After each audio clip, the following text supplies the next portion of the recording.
whiplash yet? The story surrounding Jeffrey Epstein continues to change as the Trump administration changes tactics yet again in what seems to be another attempt to try and sweep this whole thing under the rug, maybe potentially. I'm not exactly sure. I'm not a conspiracy theorist. I'm just a guy who sees patterns and can do basic math. The incumbent administration is doing whatever they possibly can to confuse people. It seems like confuse people, get off the tracks of this Epstein, this pesky Epstein thing, except for a representative from Kentucky called Thomas Massie, who is trying his absolute best to rally everybody together and get all the votes necessary to release the files. I'm starting to think they might kill that guy. The last Epstein video posted on my channel was on August 5th, over a month and a half ago. And the fact that there's enough to talk about for another hour-long video should tell you everything that you need to know in regard to the situation. The list has still not come out, guys. And on top of that, this whole situation is being handled currently by people who campaigned on the truth of these messages. Politics is all about lying and sleight of hand and manipulating people to control and gain power, is what I'm learning. That's why I'm wearing Sumptarn right now. Okay, guys?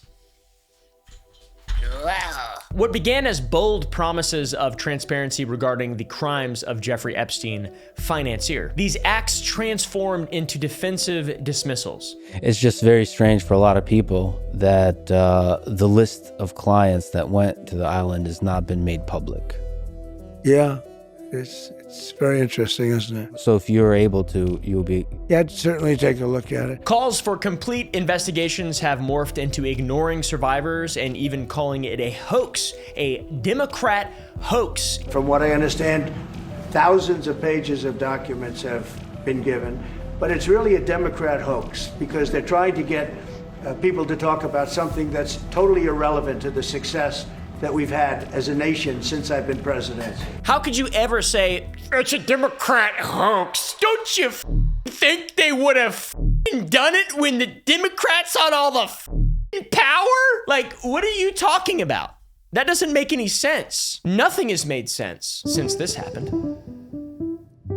By the way, help what we do on this channel, go to gump.club to watch behind the scenes footage. I have an entire mockumentary show coming out very soon that's gonna be really fun on my second channel. I've got all kinds of channels. Go in the description down below. Also a candy company. Also, I'm making a video game, releasing another video game in like a couple weeks. There's a reason I'm only posting once a week now. It's because I'm having fun doing what I love and trying to actually make content that I can be genuinely proud of. So I hope you guys enjoy, and if you don't, I understand. But if you do, press like, hit the subscribe button, and let's continue fracturing America. Speaking of fracturing, all of this Epstein stuff has resulted in a fracturing of Trump's own political coalition, the coalition of the MAGA, okay guys? All the while this apparent Democratic hoax exposing a pattern of entire institutional failure that spans multiple administrations. The Trump administration's handling of the Jeffrey Epstein files has resulted in a 67% public disapproval, which is so up. All this in spite of releasing 33,000 pages of documents to Congress, which 97% of which consisted of already public information. Only 3% of the information is new, while approximately 67,000 pages of the estimated 100,000 total remain withheld. Why? And get this, controversy reached its peak when House Speaker Mike Johnson, funny little guy, claimed that Trump was an FBI informant in the Epstein case. When he first heard the rumor, he kicked him out of Mar-a-Lago. He was an FBI informant to try to take this stuff down. A bombshell? That's so crazy to say that he retracted within 72 hours, dude. It's unbelievable. The inconsistency in story changing around every single facet of this story is enough to make a motherfucker's head spin, and it doesn't stop. It never ceases. The truth continues to be more and more obfuscated, if not blatantly denied, buried, and suppressed. This is a bipartisan thing. Like, nobody wants pedophiles to, for one, exist, and for two, we give our money to a system that is apparently housing quite a few. You know, our tax dollars that if we don't pay, we go to jail.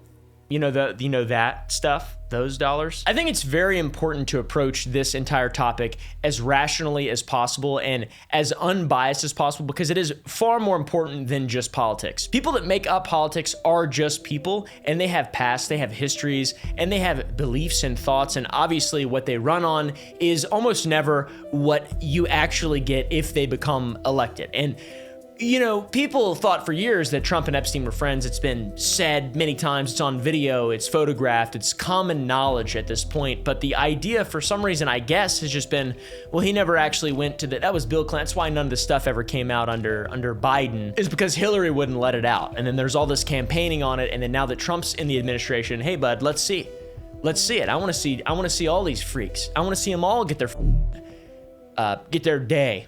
And I want to see the victims get their day in court, most importantly. It is very important to know and be as rational as possible. The leader of the free world was friends with a legitimate serial pedophile human trafficker, like genuine friends. And the leader of the free world does not want that information regarding that to come out. Of course not. That's bad. We need to see it, though. If you believe that America has a future even a little bit, then this is what absolutely has to happen. Anyways, Trump, Epstein, they're absolutely friends, but they had a falling out at some point. That is what the primary narrative has been. And it's the nature of it. Not exactly sure how it happened, if it actually happened. It's a story that's changed year after year, day after day now at this point, thanks to Mike Johnson. That dickhead. If we go back to the end of July, we have Trump answering questions in regard to Epstein and him contradicting himself in less than 30 seconds, as well as seemingly contradicting statements that he's made over the years. A reporter asked Trump if some of the workers that were stolen by Jeffrey Epstein from his Mar-a-Lago spa were young women. Just curious, were some of the workers that were taken from you, were some of them young women? Were some of them young women? Trump's first response is that he doesn't want to say. He rambles for a little bit, saying, everyone knows that people were taken and the star's pretty well out there. Well, I don't want to say, but everyone knows the people that were taken. And it was the concept of taking people that work for me is bad. But that story's been pretty well out there.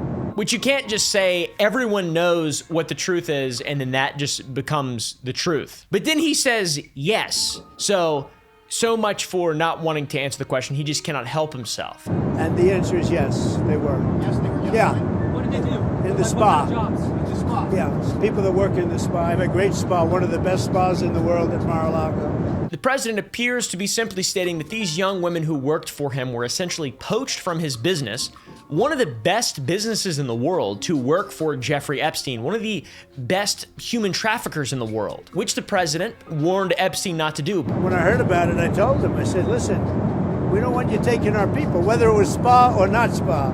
I don't want him taking people. And he was fine, and then not too long after that, he did it again, and I said, out of here. But when it happened again, that's when he ousted Epstein from Mar-a-Lago. So Epstein was taking Trump's girls, and then, that's what it seems like. And that is a story that he was running with for a while and continued to give the answers. Stole people that work for me. I said, don't ever do that again. He did it again. And I threw him out of the place. But beyond that, the clip has even more serious implications. In the next few seconds, a follow-up question from a reporter asked if one of the women that was stolen from the spa was Virginia Giuffre, which, if you didn't know, Virginia Giuffre was one of the most outspoken victims of Jeffrey Epstein. And she claimed to have been trafficked to Jeffrey Epstein's friends like Prince Andrew and more. Trump says, I think she worked at the spa. I think so. Did one of those stolen, persons, does that include Virginia Jeffrey? I don't know. I think she worked at the spa. I think so. I think that was one of the people, yeah.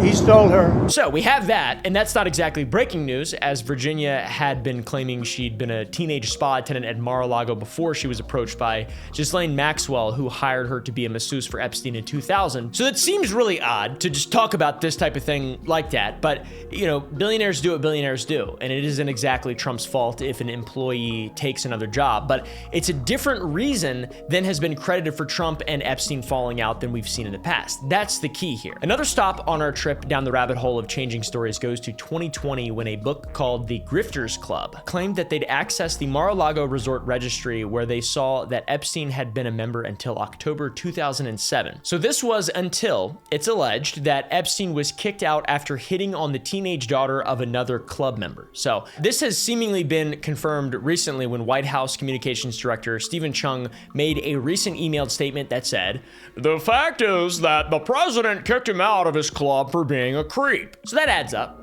Okay. Also, very important to note that these are things being said about Trump rather than being said by Trump himself. But still, when the White House Communications Director assigned by Trump is one of the people making these statements, I would consider that to be credible because that is an instrument of the administration. That is the mouthpiece, if you will. So we have another example of a story that contradicts what is being said now. Did he throw him out over stealing club employees, or did he kick him out because he's a fucking creep? You have to pick one of those things. You can't just, mix business with pleasure. But even the old statement contradicts other claims that had been made up until that point. The New York Times on July 9th, 2019 cited a Trump Organization official for stating that Jeffrey Epstein was never a dues-paying member. He only came as a guest of a guest. So if that's the case, then how come he's in the club registry and that shows an account for Epstein that was closed in October 2007? Also, if 2007 is the year that they had their falling out and their friendship of the ages came to an end, then that in and of itself is contradictory to statements Trump made multiple times in July 2019 when he claimed that he hadn't talked to Epstein in 15 years or more, which would have been 2004. And I did have a falling out a long time ago. The reason doesn't make any difference, frankly, but I haven't spoken to him in probably 15 years or more. So our timeline is looking a bit wonky. I'm gonna be real, guys. Timeline looking So 2004 is another year in which they had their potential infamous falling out and when they stopped being friends because, of course, there is another contradicting story. In 2004, the two had become bitter rivals after a bidding war for a mansion that had been auctioned off by a bankruptcy court. Trump ended up winning the mansion for $41 million, but it drove a wedge between the two. That is, Donald Trump and convicted sexual predator, pedophile, and human trafficker Jeffrey Epstein. Or at least that's how it seems to be painted. Not all the pedophile, human trafficking stuff. That's legit. I'm talking about their bitter rivalry and how the auction resulted in their, breakout. But who really knows after how many times the story has changed? But wait! When Speaker Mike Johnson recently claimed that Trump was an FBI informant, he also changed the story again.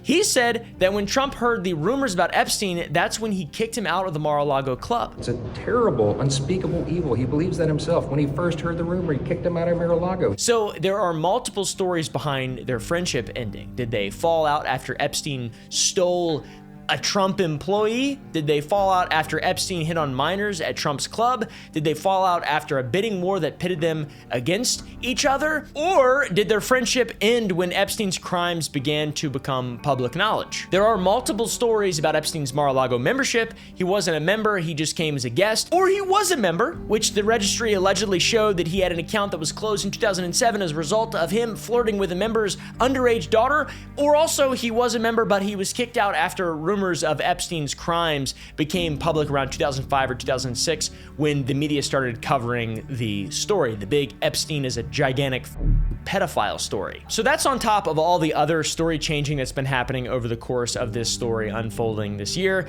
They were going to release everything. They were going to release it in phases, with phase 1 being released to media pages. The client list was on Pam Bondi's desk, that bitch. Then the client list didn't exist. Then they were going to fully investigate everything and everyone involved. Then the DOJ, FBI puts out a memo that essentially says the case is closed and we're not investigating anything or anyone else and we're not releasing any more documents. Anyone who wants the truth is stupid and misled. You are all sheep for believing a Democrat hoax. That's where we're at right now, guys. And I've got to say, the government has done a lot of stuff to make me not trust it. I mean, here's a short list. This one, though, is really making me feel like a dumb fool. Has there ever been a trustworthy statement ever? Has there ever been? These are, what is even, I can't even think about it. It makes me angry.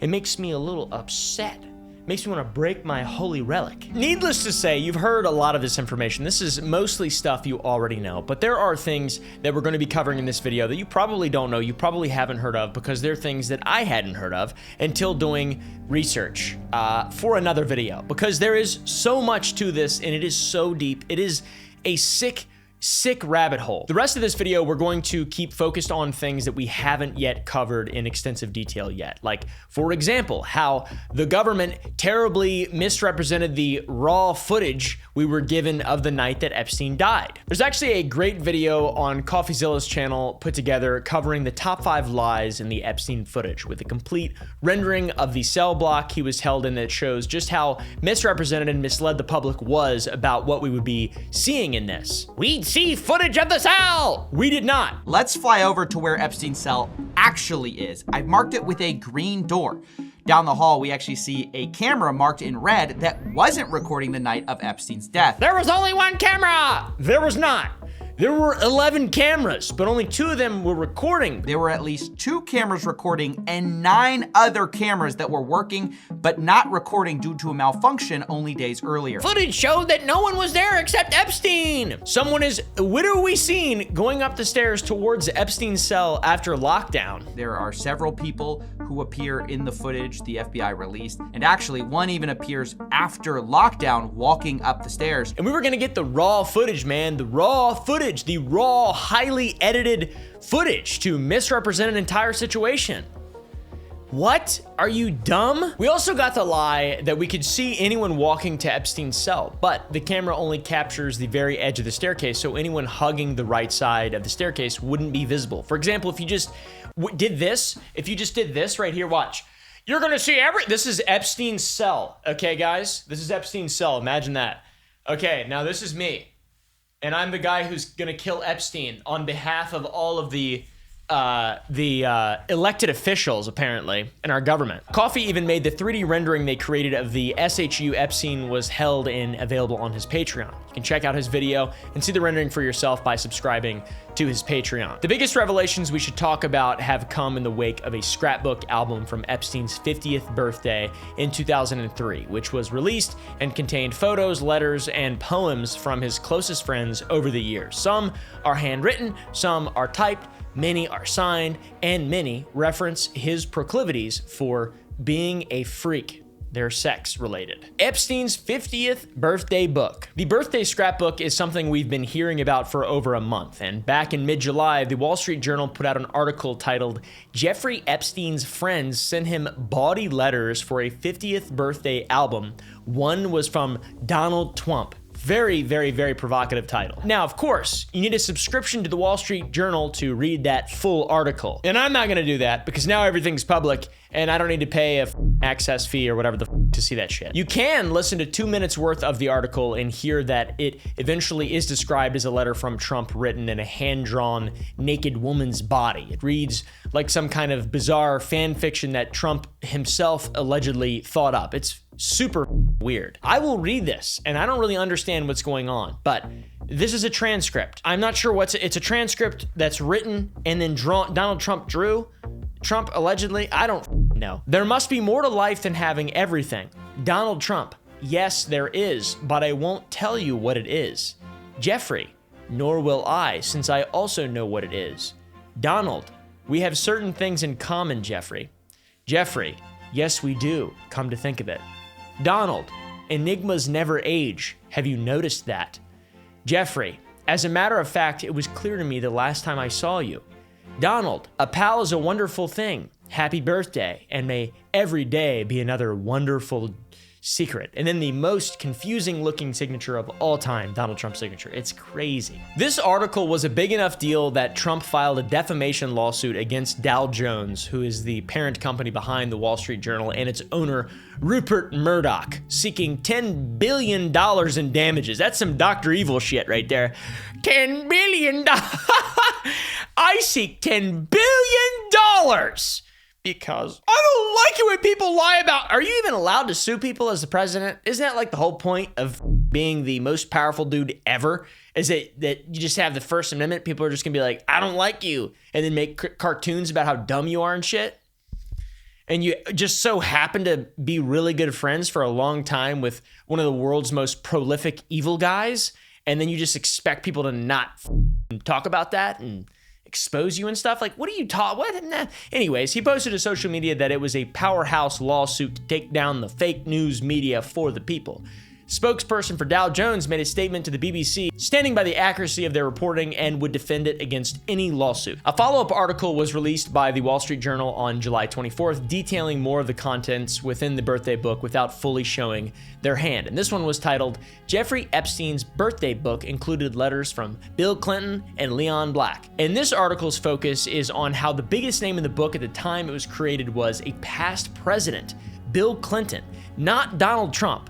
Again, you can't read without being a Wall Street Journal member, but you can listen to 1.5 minutes of it and hear it quote Clinton's letter, which is the following. It's reassuring, isn't it, to have lasted as long across all the years learning and knowing adventures, and also to have your childlike curiosity, the drive to make a difference, and the solace of friends. So much for a Democratic hoax, dude. Seems like that is the Democratic cabal there. And that's why they didn't release it. That's why Joe Biden wasn't allowed to release it, is because of Hillary and the Clintons and how they have so much control over shit, and Obama and stuff. I don't know, is it? I'm not sure. I just want it to come out. I don't care about the sides. I don't like the idea of living in a free country and having this just be like something that's being held over our politicians' heads. You know, I don't like that.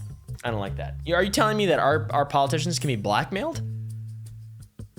Are you telling me that in spite of 99.9% of the entire United States of America wants something to happen, politicians will not do it because they're blackmailed by a single guy? Are you telling me a single guy has, even after death, every politician's nuts in his hands? Both sides, not just the right or the left. It isn't about that. It's about vulnerability.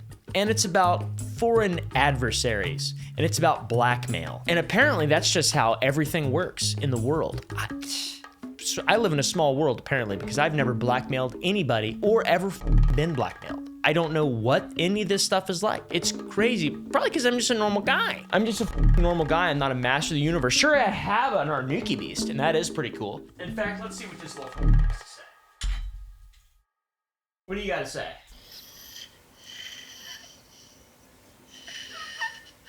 He didn't say shit.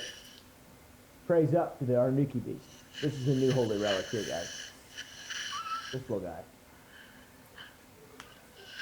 You know how grocery shopping always feels like it takes way too long, and half the time I end up with random stuff that doesn't actually make a meal just because I'm hungry. And that is the reason why I have been using Hungry Root for a very long time. I'm very glad that they decided to sponsor my channel. Hungry Root is basically my personal shopper and a nutritionist in one. I tell them my preferences, like high protein meals and dairy-free snacks, because they hurt my belly. And Hungry Root starts filling up my cart with recipes and groceries that actually make sense for a little white boy like me. The more you use it, the smarter it gets. Plus with Hungry Root, I waste way less food because everything that shows up gets eaten. No more sad, wilted spinach in the back of my fridge. All done here for you, little spinach man. So if you, viewer of Oompaville, have been wanting to make eating healthy easier, take advantage of the offer that you are afforded from watching my channel. That is 40% off your first box, plus a free item in every box for life. Click the link down below or go to hungryroot.com and use code OOMPA. That's hungryroot.com, code OOMPA for 40% off and free gifts for life. Wish I had this code when I first started using it. I actually use it, by the way. A spokesperson for Billiam Clinton supposedly refused to comment on the leaked letter from the birthday scrapbook and referred to a statement that was made about how Bill Clinton had ended his relationship with Epstein more than a decade before Epstein was arrested in 2019. Supposedly, he didn't know about Epstein's crimes. Bill Clinton, whenever he's asked about Epstein's crimes, I didn't know. Yeah, sure. Didn't you rape a woman in the White House? Isn't that like a whole thing? Didn't y'all also kill a guy in the 90s? Now, we have full access to the infamous Epstein birthday book, and that became available on September 8th when the House Committee on Oversight and Government Reform released the records publicly after issuing a subpoena to the Epstein estate for the book on August 25th. The PDF of the leather-bound birthday book is 238 pages long, and within it are pictures of Jeffrey Epstein throughout his life with friends and family and girls, and also with many faces and names redacted throughout. For example, some of the important people in there, especially victims. A lot of victims are redacted, which is good. But surprisingly, little of it is hidden, relatively speaking. Pages 2 to 4 are a table of contents saying who has included letters written to Epstein specifically for his birthday, including the following names, which we've talked about in our past content. Leon Black, who stayed friends with him and kept him rich, piece of shit. Jean-Luc Brunel, the only other person who faced charges aside from Ghislaine and Jeffrey Epstein before committing suicide in a French prison. Rest in piss, dumb Bill Clinton. Alan Dershowitz, a lawyer accused of sexual assault by Virginia Giuffre. Donald Trump. Leslie Wexner, the founder of Victoria's Secret and man foundational in Epstein's early wealth, and the signs of coercion and manipulation of girls into getting naked and performing sexually are there in this book from very early on, even in letters from longtime friends recollecting their shared past with Epstein. On page 57, a story is told about picking up girls on a beach and taking them out on a boat where, with a knife in hand, the girls are told to take their suits off. It is non-ironically almost the implication scene from It's Always Sunny in Philadelphia. It's art, life, mimic, some saying it's up. Think about it. She's out in the middle of nowhere with some dude she barely knows. You know, she looks around her. What does she see? Nothing but open ocean. There's nowhere for me to run. What am I going to do? Say no? Because if the girl said no, then the answer obviously is no. No. But the thing is she's not going to say no. She would never say no because of the implication. Horrifying story on page 62 about making a rabbi's daughter do terrible things. It's disgusting. And these stories come from a section of the birthday book that's centered around what appears to be 4 lifelong friends going back to school days.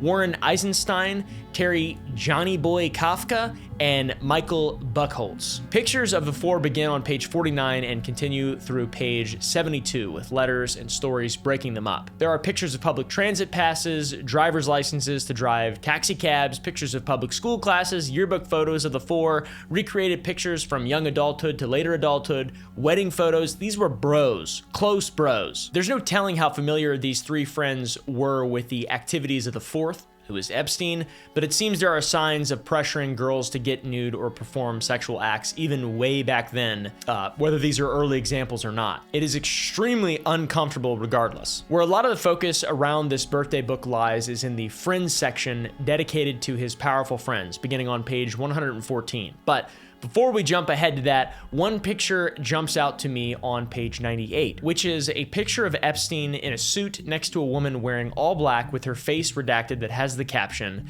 "He is the boyfriend of Redacted. We think he works for the CIA." Now, it's interesting because conspiracy theories have been circulating that Jeffrey Epstein was working with the CIA or maybe even a foreign intelligence like Israel's Mossad. And it seems like most of these theories stem from Epstein's girlfriend and partner in crime, Ghislaine Maxwell, being the daughter of Robert Maxwell, a man highly suspected of working for Israeli intelligence, a Israel super spy. I mean, yeah, it seems like there's a lot of evidence there, to be honest. But what does that have to do with having control over US politicians? Nothing at all! But these are conspiracy theories that are largely dismissed as yet another Democrat hoax. They are often seen as having no merit by everyone who is friends with Jeffrey Epstein. But it's interesting to see that this birthday book from the early 2000s having images and quotes referencing an association between him and the CIA. I think that's very interesting. Is this evidence that it's true? Nope. Probably not, but who is the censored woman? With theories referencing his closeness to Robert Maxwell when Ghislaine Maxwell was his girlfriend, then would Ghislaine be the censored girlfriend in the birthday book? I'm not totally sure. I don't think so. Her name and picture are uncensored throughout the book, even right next to redacted faces like on page 104, or when her and Epstein are naked in a pool together with bodies redacted on page 107. So why would it be redacted there? Probably because it's not her. Now I want to jump to the letters and writings from Epstein's powerful friends, all conveniently collected in this disgusting birthday book. I want to go on record saying my birthday was pretty recently and nothing at all like this has ever happened to me, and I don't understand how this is normal, or maybe it's just because I'm homeschooled or whatever, but there is pure, true evil out there, and it seems like some of them we elect to run our country, which is pretty crazy that that's just something that happens. One of the first handwritten letters in this section is a poem written to Epstein by Leon Black, the man who helped keep Epstein rich after his arrest, conviction, imprisonment, and release. A real dickhead. He is the co-founder of Apollo Global Management, an asset management company that oversees $377 billion in assets, and his note to Epstein begins on page 118. It goes as follows. A VPFC is something to be. A VFPC is something to see. A liver, a lover, a Jeff, a Jeffrey. Let's all give a cheer for today he's 50. 5 decades L or half a century. By Bird and by Bucks, C's and M's are his key. Blonde, red, or brunette spread out geographically. With this net of fish, Jeff's now the old man and the sea. The letter ends with Leon calling Epstein a dear friend and signing it with love and kisses, comma, Leon. And he says that VPFC means Vanity Fair Poster Child, but I'm more curious what the C's and M's mean. A line about birds and bucks precede that, and birds could be describing girls as an offensive slang term, you know, like what people used to say all the time, bird, I guess. I don't know if it's offensive slang. I don't know, dude. Seems weird though. Given the fact that Leon, knowing that Epstein is a freak and a criminal, continued his friendship with Epstein after the conviction, I will say that it allegedly means, maybe, I've heard this, I've seen this, I don't think it's true at all. It could mean children and minors. Or it could mean cash and millions. I don't know. Neither one of those things are probably true, but who knows? One thing that is totally true is that it's a poem that reads ominously with hindsight and retrospect, knowing what Epstein is guilty of. Though, of course, it's all speculation as to how familiar Leon may have been with Epstein's crimes. He didn't seem to be disturbed enough to cut ties like many others, so who the f knows? Leon seems like kind of a weird guy. So what did Leon say about all this coming out? Reportedly, a spokesperson for Leon Black has declined to comment on the letter within the birthday book. Because it's weird and looks bad. Immediately following that poem is a letter from another friend whose name is censored in both the poem and table of contents for the birthday book. It's a letter to Degenerate 1 from Degenerate 2 with a redacted name. Still, in the poem, the line, "So many girls, so little time," appears while describing Jeffrey as always grinning like the mysterious, mischievous lad you are. It's under the friends section of the book, so if names like Bill Clinton and Donald Trump are unredacted, who could this person be for it to be one of the few censored lines in the book in this part, when most of what is censored are names and pictures of victims? So, Degenerate 1 and Degenerate 2, who is this freak that's still out there and has enough power to have this redacted, not even being a victim? Maybe it's I don't know, another FBI informant. Whoever it is, it definitely seems like they know what Jeffrey Epstein was guilty of, and if not worse, given the terminology to describe themselves and Epstein and the phrasing within the letter, they are as bad, once again, if not worse, as the degenerate. People that have seen our previous videos may remember that aside from Jeffrey Epstein and Ghislaine Maxwell, only one other person ever faced charges for crimes related to the trafficking and assault of minors. That was Jean-Luc Brunel. He was a modeling agent who trafficked girls to Epstein and was accused of sexual assault himself for many of the victims, some under the age of 15. And Brunel wrote a letter to Epstein, which can be read in the birthday book on page 125. Maybe you could call it a letter, but mostly what it is a fixation on the number 15. Math equations that result in the number 15. It's very creepy. And as you guys know, I am no mathematician nor math magician, so it seems like the scrawlings of a crazy person on the inside of their padded cell, but at the bottom, there's what appears to be a tool to help solve some equations, with the symbol G being G's age. It seems like a tongue-in-cheek way of gamifying their crimes for Epstein's birthday, is what I'm picking up out of it. So now, whose letter could follow up the one from Jean-Luc Brunel? Disgraced freak. Why, Bill Clinton, of course. Yay! Clinton's handwritten letter, by the way, President of the United States, loved President. Everybody loved Bill Clinton. My mom voted for Bill Clinton in the 90s, okay? My mom really liked Bill Clinton. Pre-allegations, obviously, and murder of Vince Foster, and all the other stuff that they did and stuff. My parents are both extremely black-pilled on the government. Extremely. They accuse me of being an intelligence asset. That's how off the rails they are. Anyways, Bill Clinton, previous president of the United States of America, elected democratically. By the way, his handwritten letter to Jeffrey Epstein on page 126 isn't so extreme, but when it was quoted by the Wall Street Journal before the book's full release, it was quoted accurately and in its entirety aside from illegible words. It is fairly tame, but a few lines stick out if you're looking for something to point at to say that Bill Clinton had known, which of course he denies that he knew anything, because what else would he be honest? I don't think they're known for that, but it stands out to me because across all my years of writing letters for people's birthdays, which I've never really done, to be honest, maybe once or twice, I've mentioned learning and growing as people grow together and they learn to be better people, but the word knowing stands out very specifically. Knowing what? Knowing what? Bill references the two's adventures. What kind of adventures? What kind of knowing are you talking about? Is this some Moloch shit? Is this some Daedric shit?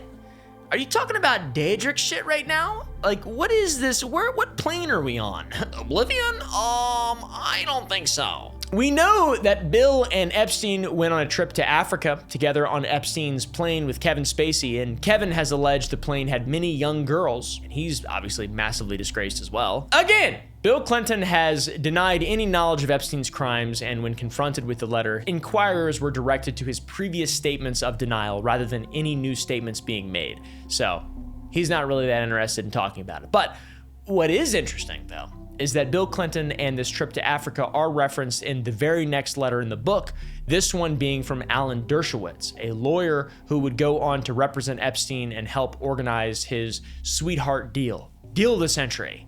It's as follows. Dear Jeffrey, as a birthday gift to you, I managed to obtain an early version of the Vanity Unfair article. I talked them into changing the focus from you to Bill Clinton, as you will see from the enclosed excerpt. Happy birthday and best regards. The letter includes an edited image of a Vanity Unfair cover alleging Epstein was Jack the Ripper and had financed Al-Qaeda. So that's a funny joke, I guess. It continues. Who was that man with Epstein? Jeffrey Epstein is, of course, one of the most famous men, a household name throughout the planet. His picture has appeared on the cover of every magazine in the world, but what was he doing flying to Africa with an obscure former politician from Hope, Arkansas? Referring to Bill Clinton, obviously, former president of the United States of America. Who was that politician and why would Epstein have picked him for the coveted seat of his private jet? The moment this obscure man stepped onto the Epstein jet, he became fair game for probing inquiry. Now, it may have been a joke and Bill's name may not have been used, but it's true today. Ever since Bill stepped on that plane, he became fair game for probing inquiry. These people are aware, 110%. Due process, legal shit, all that. I've heard Alan Dershowitz, or whatever the his name is, talk about this. You have to be able to, a sweetheart deal. It's a justice system. There's a justice system. Yeah, there is a justice system, and I love it so much. And it works really well for everybody. It works really well for politicians, and it works really well for those below the poverty line. All right, guys? It works super well. Now, obviously, I want to get to Trump in this birthday book because it's the big meat and potatoes of this entire situation, but there are some other letters that raise eyebrows. You could pick and choose which ones you wish to talk about. There's plenty, but Henry Jarecki wrote a letter found on page 134 talking about how Epstein prefers working in private, or better yet, utter secrecy, and how much goes on behind the scenes and how they share many of the same burdens. Henry was accused by a girl Epstein allegedly trafficked to Jarecki to be a sex slave. Nick Leese, a film producer, wrote a letter found on page 135 calling Epstein a very dear boy and tells a story about an outing with a group including Epstein where one man called Toto pulled redacted skirt up to her panty and put his hand on her before another member of the group, the Old Man, joined in. So that's crazy. I feel like what I just said probably has to be redacted from this YouTube video or it'll get taken down. But there's also a George Mitchell, maybe the former Senator George Mitchell, I'm not totally sure. Sorry if not, wrote a letter found on page 146 crediting Epstein for the opportunity to lead a full, exciting, and fantastically varied life, and hopes Epstein will intensify your activities in many ways, especially in the field of science. Science people really loved Epstein. Nathan Myhrvold, very cool name, weirdo. A former executive at Microsoft and co-founder of Intellectual Ventures, wrote a letter found on page 147 saying how Epstein didn't manage his money, but advised his lifestyle and included several pictures of animal penises and animals mating from a trip to Africa. So that's weird as f. A letter from Joseph Pagano as well, who I can't find out who this is. He wrote a letter found on page 158 discussing Epstein's life, avoiding the public eye, wishing him health, stealth, and continued wealth. Not necessarily in that order. You usually only need stealth when you're trying to commit crimes. I'm coming at that from a game development perspective. The only time ever you need stealth is when you're doing something that shouldn't be seen. So this guy, whoever the that is, he's a freak. A poem on page 164, presumably by Stuart Pivar, a chemist and art collector, based on the poem's placement compared to the table of contents. We're just kind of assuming here. It has a line that describes how Epstein's behavior would upset the public and that he has somehow avoided jail. So dark. To add to life's piquancy, Jeffrey, with increasing frequency, on any occasion with little persuasion, will outrage the public decency. Jeffrey, at half a century with credential penitentiary, though up to no good whenever he could, has avoided the penitentiary. That is unbelievable, dude. That is unbelievable. Then we have Henry Ravovsky attached tit prints to his letter on page 166 to Epstein, aside a letter that reads, "For the man who has almost everything, but never enough of these." Then Leslie Wexner, the founder of Victoria's Secret, who helped Epstein grow his wealth early on, wrote a letter on page 171 in which he gets Epstein what he wanted by drawing a pair of tits at the bottom of his letter. And here is where we start seeing Trump's name mentioned in the book. On page 154, a cover letter depicting women, a plane, balloons, and cake precedes a drawing, a picture, and a letter that all look terrible. It's from Joel and falls right where the table of contents credits Joel Pashkow.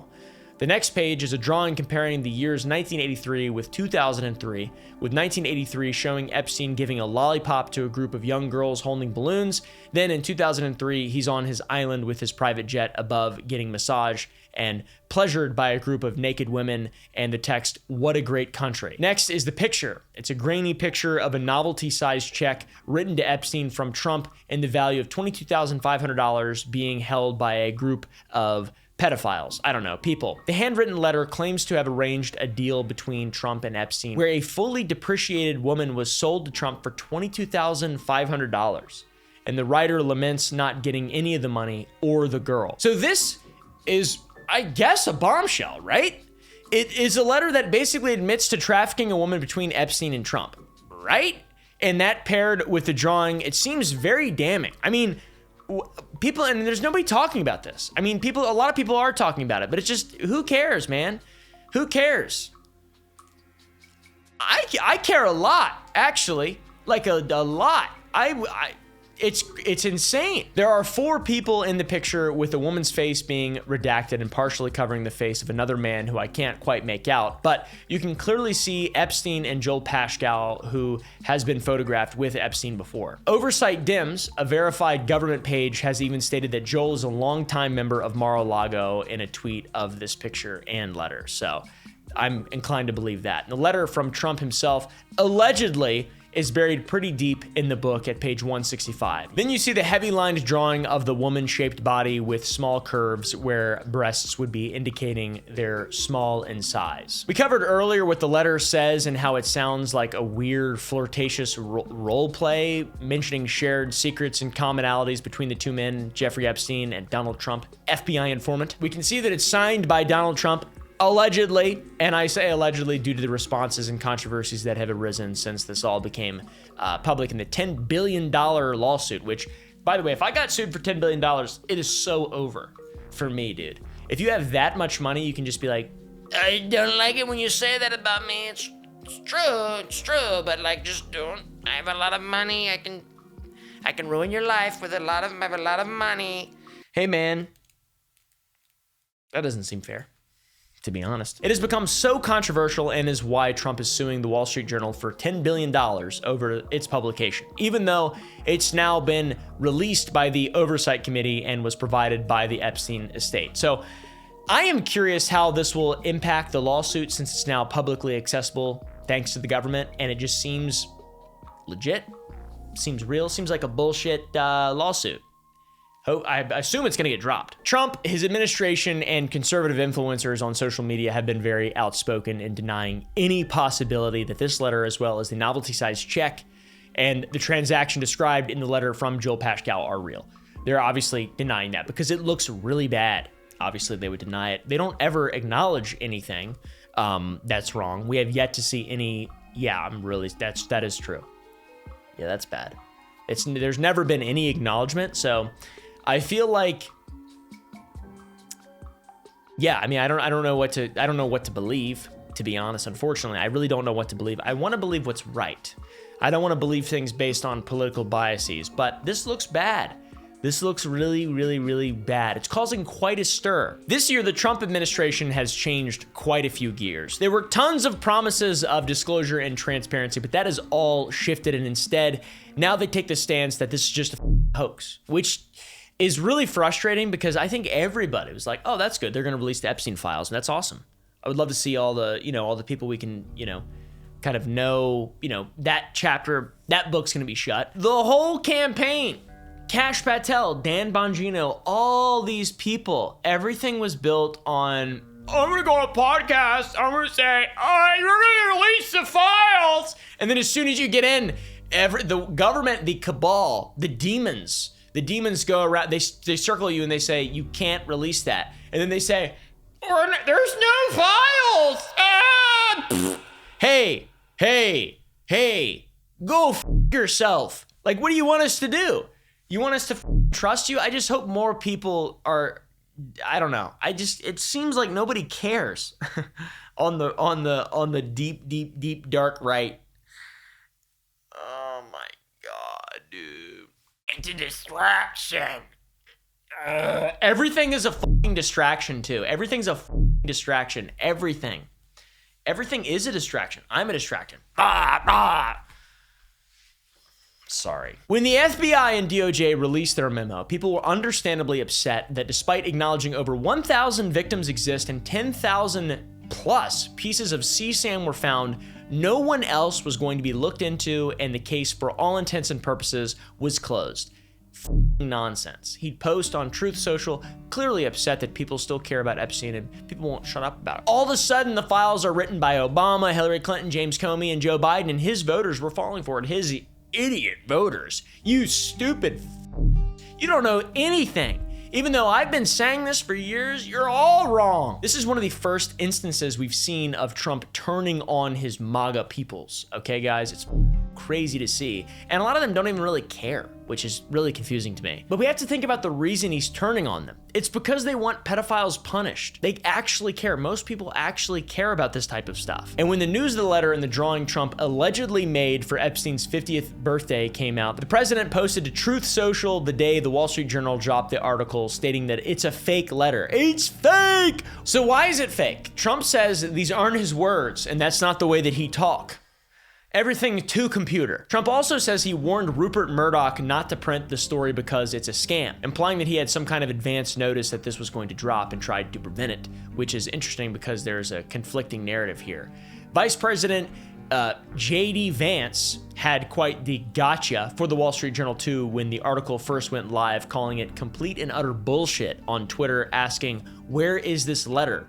while also sharing that they were never shown the letter before it was posted. Caroline Leavitt, the press secretary, posted to Twitter when the Oversight Committee released the complete birthday book on September 8th, saying that when the Wall Street Journal dropped their article, the reporter Joe Palazzolo reached out for comment the exact minute it went live.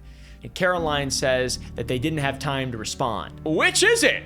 I mean, what? If Trump had time to issue a warning to Rupert Murdoch, then he'd probably have time to tell his media team to prepare a response in case it drops, right? I mean, that makes sense. If they didn't have time to respond because they didn't know it was being posted until it went live, then how the did the thing I just say, how would that make any sense? And then there's poor JD Vance running around, the house is on fire, he's screaming, Mommy and Daddy are fighting, Mommy and Daddy are fighting, please, please, is the divorce my fault? Yes, it is! You're complacent! You're a part of this! You're supposed to be at least close to one of us, what the fuck? I guess JD Vance got the answer to, where is the letter?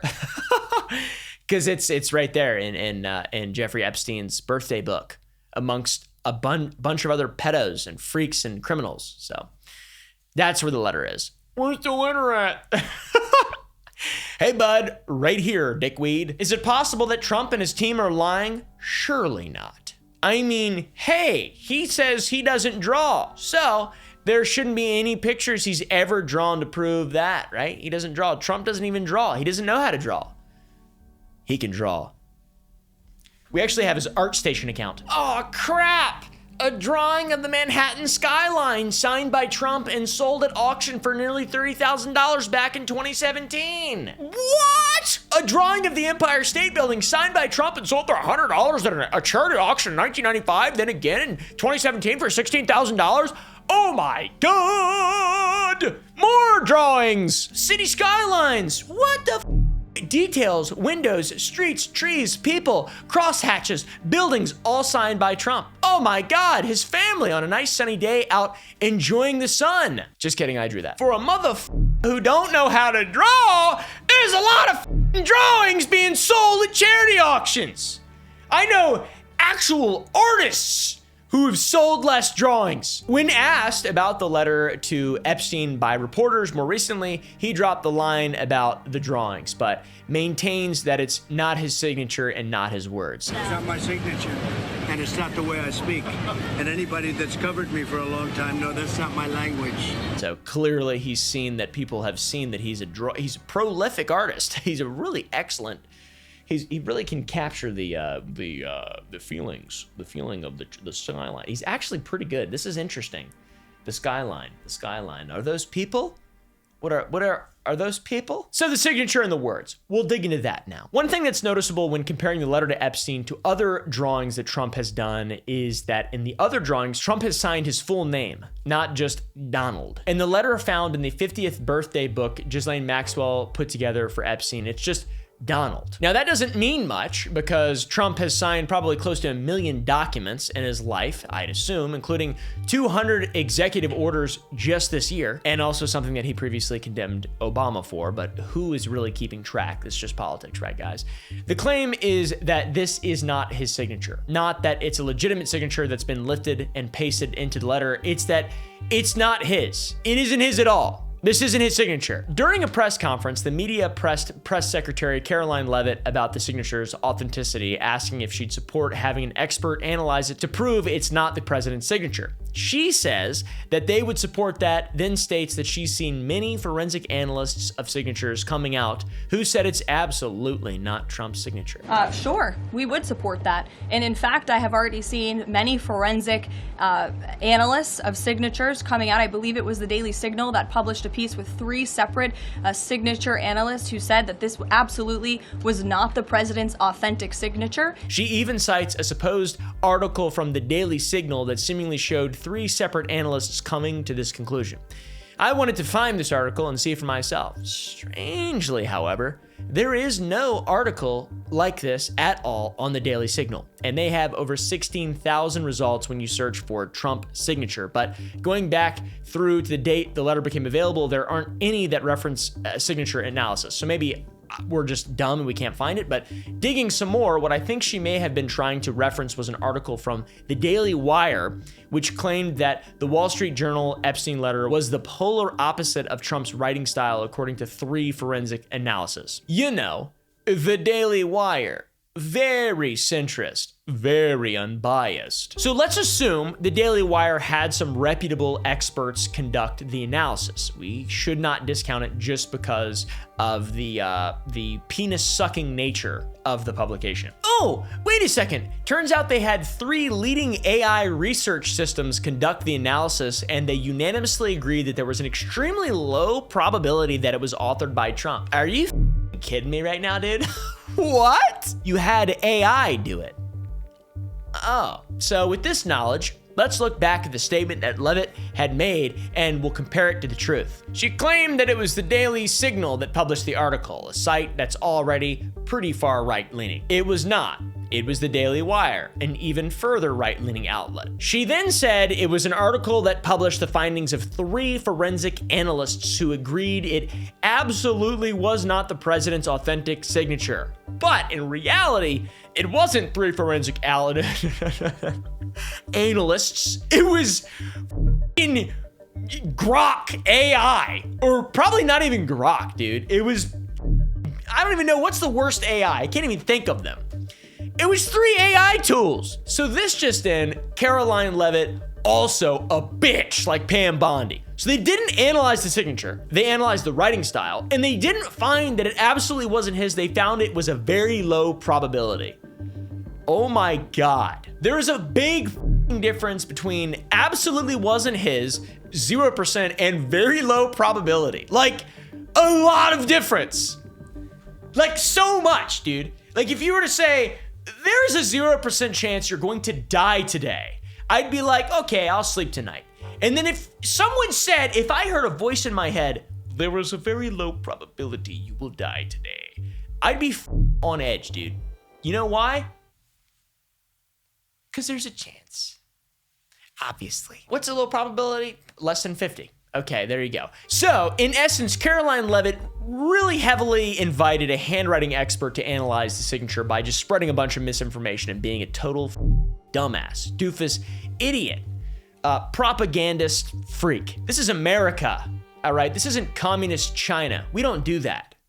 Well, we do that, actually. I'll correct myself. But the people of America are very proud because we feel like we don't do that. But we do, though. We do it just as much as everybody else. But, like, we don't think we do. Oh, I farted. So yeah, a real expert analyzed the signature, not the contents of the letter, not the writing style, and they reported that the signature absolutely is Donald Trump. The signature that came up last night purported to be Donald Trump. I can absolutely say it is Donald Trump, but it's very much the signature that Donald Trump had in the early 2000s as opposed to his signature now. Real specialty title, Graphologist, Emma Bach, conducted this analysis, and she's been working as an expert since 1989, according to her website. She'd done work for Google and has had her work appear on TV and in true crime documentaries. Not that appearing on screen magically makes your work bulletproof, but she's earned the trust of many conglomerates, companies. She's a more trustworthy person than, let's say, Caroline Levitt. It's not a difficult conclusion to come to, and I feel like anyone with a low probability of a working brain could probably look at the signature in the birthday book and the signatures that Donald Trump has written on other letters and just be like, yeah, that's probably him, for sure. It looks like his whack-ass weird signature. So yeah, that makes sense. But what about the contents of the letter itself? We couldn't trust AI to analyze the contents, so maybe we could try letting AI analyze the contents again and hope for a different result. That's the solution. On Twitter, at least. Grok was asked by a Twitter/X user who hasn't lost all critical thinking skills to see if Trump has ever used the word enigma since it's used in the letter. Grok finds there is no record of him using the word enigma in writing or speaking. The reason we use this example is that Donald Trump Jr. quoted this post in a post to prove that this couldn't possibly be his father's work, saying, "My father has a very specific way of speaking, and in 47 years, I've never seen him doodle once." Now, we know we can set aside the claims of the no doodling because we know Trump is a prolific doodler. Okay, guys, because that for sure is false. And aside from the fact that it's sad that in 47 years of being alive, he's never sat next to his son and drew with him, that's sad. That alone, but we'll ignore that. We're not going to humanize anybody in this video, except for the victims, obviously. Additionally, the claim that Trump never used the word enigma was debunked with a clip of Trump using it twice at a rally in Iowa. Now, Carson's an enigma to me. I didn't say it. Carson's an enigma. It was also used twice in a book that Trump co-wrote in 2004 titled Trump, How to Get Rich. So yeah, that's wrong. It's not the only example of him using terms and phrasing that are also present in the letter. In fact, many similarities have been found between the letter and Trump's writing style, which is apparently different from what's found in the letter, allegedly. And these are compiled by Judd Legume on Popular Information in an investigation comparing the two. And I'm a big Legume guy, so I'm gonna give old Judd a chance here. Judd's an interesting name. The first line of the letter, the part that is dubbed voiceover, says, "There must be more to life than having everything." This is a direct quote from a children's book, Higgledy Piggledy Pop, by Maurice Sendak. Maurice also wrote a book, We Are All in the Dumps with Jack and Guy, with a page that's critical of Trump depicting homeless kids in front of Trump Tower. Trump seems to obsess over any criticism he faces, so I'm sure this was an author he was aware of. At the end of the letter, Epstein is referred to as pal, which is a term Trump has used to refer to Steve Witkoff in 2018, so he absolutely says that. He also used it to describe Phil Ruffin in 2011. The letter, if written by Trump, allegedly, also refers to himself in the third person, which is another Trump-style choice that he's shown in the past, and was even made into a compilation 6 years ago by the Washington Post because of how strange it is to refer to yourself in third person. I'm not a very smart guy. It seems like this is just outright denial to try and save face, and there is no politician or party that represents you, okay? Because they're all full of shit. It doesn't matter what side of the fence they're on. If they've been in the game for a long enough time, they're full of shit. They're full of dookie, you know. They got about as much dirt as a flea market couch. So yeah, signature, allegedly legit. The writing style, allegedly legit now, allegedly legit. I've never heard him say enigma. Pal enigma. I don't know, dude. How about this? How about the BS novelty-sized check? How about that? The $22,500 check written to Epstein for the fully depreciated woman. Caroline was asked about this at another press conference, and her response was, "Did you see the signature on that check? It's not Donald Trump's signature. It is absolutely the president did not say that. Did not sign that at all. I asked AI. I wondered if the president has any recollection of that, or what you guys make of that photo that was included in those documents. Did you see the signature on that check?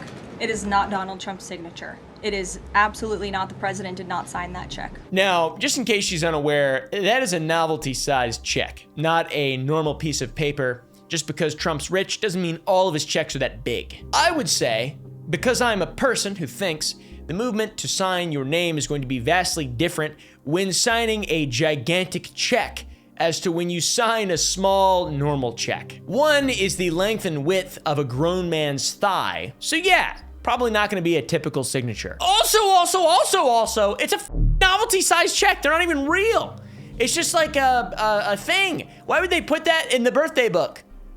If not as a funny joke. It's obviously clearly a joke amongst good pals. Good enigmatic pals. I don't think it needs to be a perfect signature to hand over to the bank. It's just a symbolic deal. It's just symbolic of a deal that's made between a couple of people. So anyways, even if it was all just a joke, the fact that it exists and the reasoning behind it is a major red flag regarding the relationship between the current president of the United States of America and Jeffrey Epstein. If they're joking about selling women when one of them is literally guilty of selling and trafficking women, it's f***ed up. They denied that he wrote the letter, then when it matches his writing and word choice in the past, they deny that he wrote the signature, and then it was found to be a match by a handwriting expert, and they deny that the check has his signature on it when it's 20 times larger than a normal signature, so of course it's not gonna be a one-to-one. So let's suspend disbelief for a second and say that these are forgeries. It is fake. So in this case, we're assuming that the only person who's been lied and slandered about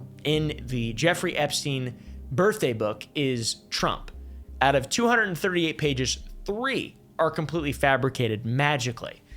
You know, I'm not so sure about that. And also, if it was fabricated and it was a Democratic hoax, why didn't the Democrats use it to win the election last year?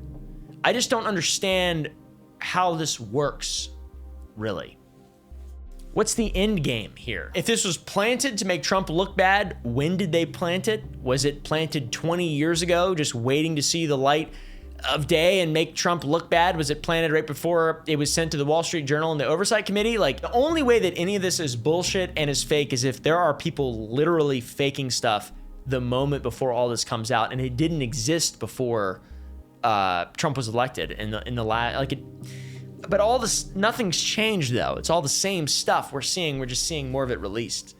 So I don't know. I do know that the answers that have been given are simply unsatisfactory to address the criticisms over the letter correctly, and the check being present in the birthday book at all. Any of this being present, none of the things that have been said make me think, well, I trust him. Most of the reasons given for why it couldn't be true have just been completely proven wrong.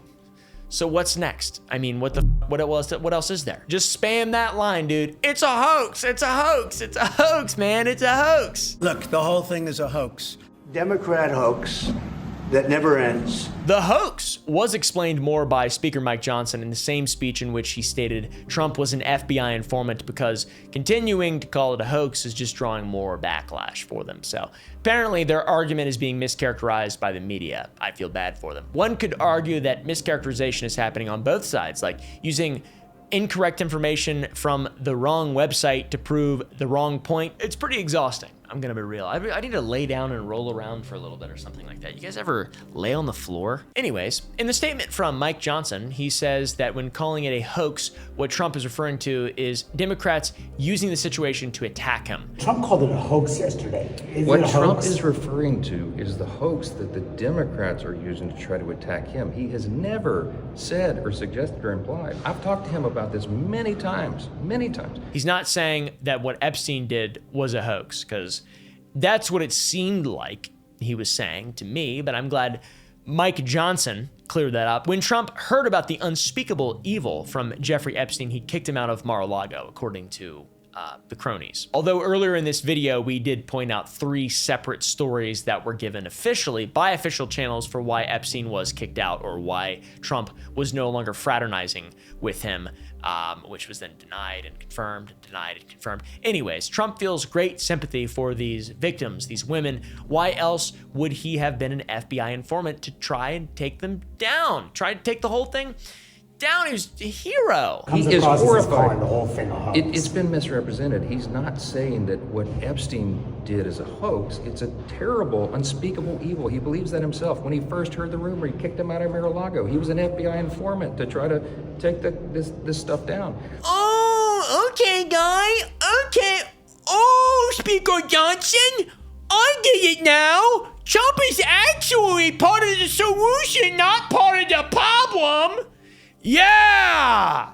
That was my impression of JD Vance, understanding the story, the reality. When Trump talks about a hoax, according to Mike Johnson, he's talking about Democrats' impure motives. They're using this now to take Trump down when they never did anything in the time that they controlled the White House. What he's talking about is the Democrats who are doing this with impure motives. If they cared so much about this, why didn't they do something during the 4 years of the Biden administration when the Biden DOJ had all the records? They didn't say a word about it. Aren't they literally saying that the signature is fake, the letter is fake, and the check is fake? That is pointing to physical documents as being fake, not just the way that they're being used. So that's confusing. It doesn't make sense. We do have to follow up on some of these points, though. First of all, there's a supposed compassion and sympathy that Trump feels for the victims. Johnson said that he would likely even meet with them. Should he meet with the victims? Should he meet with the victims? I suspect he probably will. Yeah, he has great compassion for them. The president has a very compassionate heart. He hates the fact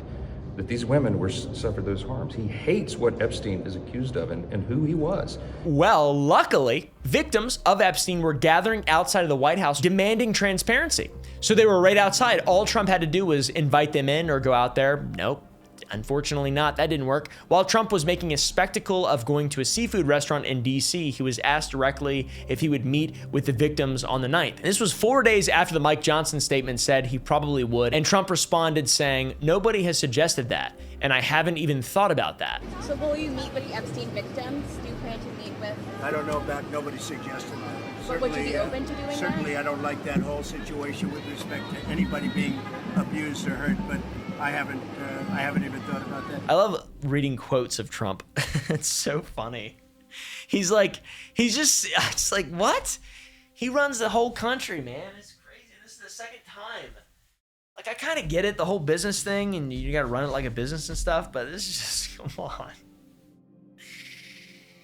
I don't know. Anyways, did Johnson make a wrong assumption that Trump would? Was he just saying something he had no insight into to try and make Trump seem more like a good, sympathetic guy? Was he lying, potentially? The same day, Caroline Leavitt was asked more about the hoax, and she reiterated that the hoax is the narrative that's being spun, not the documents themselves. The hoax is apparently Democrats pretending to care about victims, and even calls the ones gathering outside the White House political props. What's fake is not the documents. The hoax is the Democrats pretending to care about victims of crime when they do not care about victims of crime, when they have done nothing to solve crimes, when they have done nothing to lock up child pedophiles and child rapists across the country, and when they are now using victims as political props to try and, again, smear the president of the United States and drag on this bad story about him. It is a distraction. I'd call these people cold and calculating, but none of their answers match up at all. They're just cold and dumb. Johnson says that Trump is sympathetic and will probably meet with the victims, and Trump says he's never heard that idea, and it seems like he won't, to be honest. And then we had the press secretary calling victims political props instead of trying to be more sympathetic to Epstein victims. It's just, I don't know, people bitch so much on the right about being called Nazis and racist and all this stuff. And they're like, it's just, you're using words to devalue, you're just trying to immediately throw my argument out immediately. It's a Democratic hoax. You're a Democrat. You're a Democrat. It's the same thing now. It's all the same shit. It makes me feel at peace, in all honesty, because I can just walk away. I can make this video, get fired up for an hour, have a bunch of people get fired up with me on the internet, and we can all kind of, I don't want to say bitch and moan together, but we can share in something that's important, and we can walk away. Make sure we know, and just remember it. Remember it when we vote. Remember it when we are considering even running ourselves for a local office. And there's a way to change all this stuff, and it takes a long time, and you can't get distracted. You can't get distracted from this stuff. You can distract yourself on purpose, but you have to remember things like this. You cannot forget things like this. You can't be won over by promises, and it's going to be really difficult, but I think it's got to start at a local level, though, to be honest with you guys. I think it's got to start at a local level, but anyways. What the fuck am I talking about? I have no idea. They can't make up their minds about what stance to take. They're running around with their heads cut off. Something is said like an absolute fact. For example, Trump doesn't doodle. Then he's a doodler of the highest degree. And his doodles are awesome and they've been sold at auctions. Everything gets walked back. Even the claim that he was an FBI informant was walked back by Mike Johnson when it spurred backlash online after people said you need to have seen or participated in a crime in order to be able to inform on it. That's the joke. That's the funny part about all this stuff. It's like, he's an FBI informant. Oh, you mean like he's undercover? He's an undercover pedophile? Is that what you mean, Speaker of the House Mike Johnson? You mean he's an undercover pedophile, human trafficker?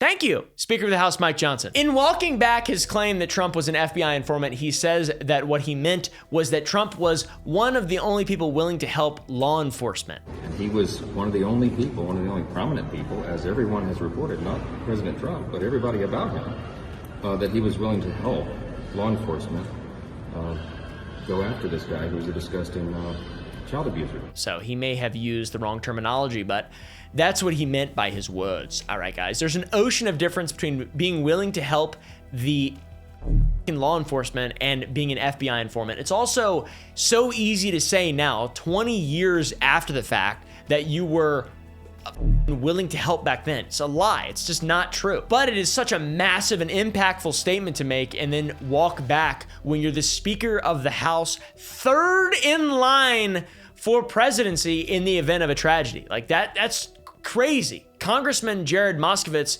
even brought it up in a move to pressure House Judiciary Committee Republicans to see if the FBI should be questioned to see if it's true, because he's just lying.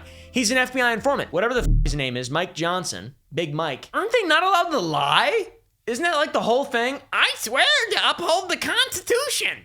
What are you talking about? You lie. You tarnish our rights, our amendments, you sycophant. You're a freak. You're a freak. You're not like us. You're an ugly actor. You're on pills. And not the fun ones either, like vitamins or whatever. This story has never been more convoluted and obfuscated than it is right now. And it is incredibly damaging to public confidence, the confidence we have in our leaders, the confidence victims have in general.